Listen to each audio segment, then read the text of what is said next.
Bonjour Christophe, bonjour à toutes et à tous.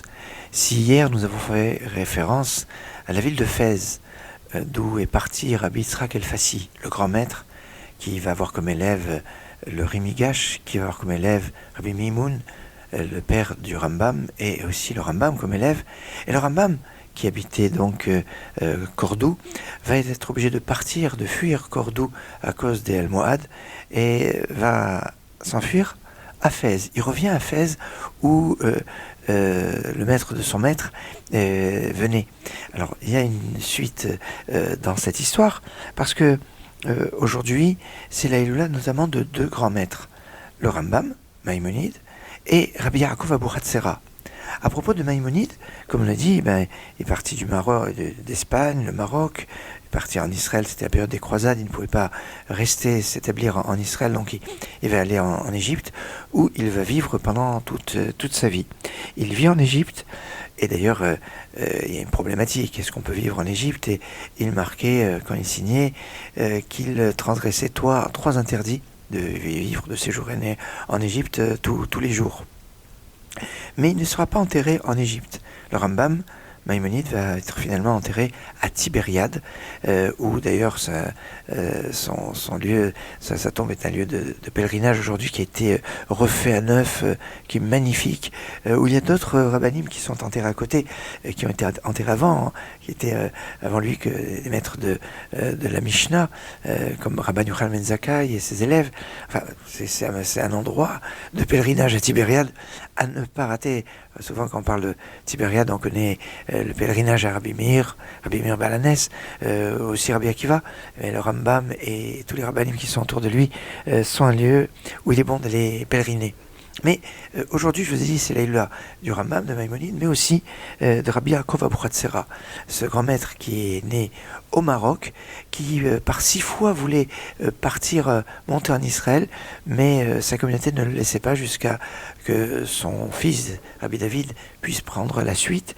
Et là, il traverse le Maroc, l'Algérie, la Tunisie, la Libye. Il arrive en Égypte.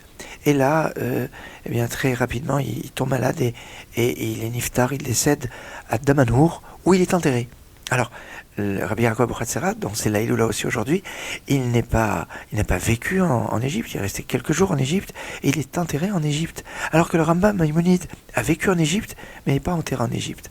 Alors il y a comme ça une sorte de continuité dans les histoires, dans les moments, quand on sait que Damanour, c'est pas très loin de El Alamein, et que la bataille d'El Alamein, la deuxième bataille d'El Alamein, a été un moment tournant dans la Deuxième Guerre mondiale.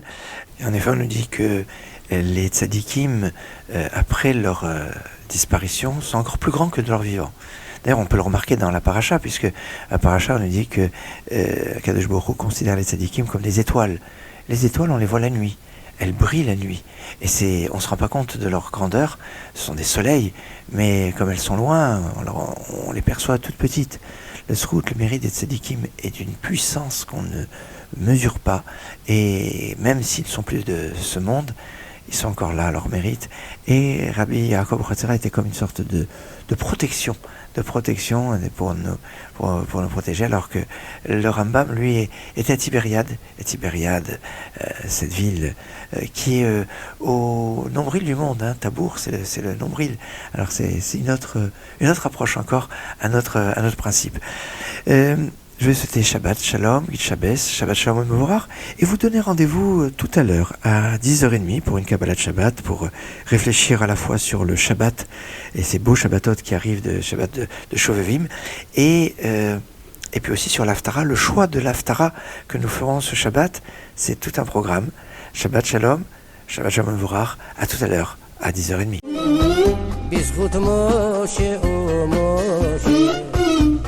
משה ועד משה לא קם כהרמב"ם משה וממשה ועד משה לא קם כהרמב"ם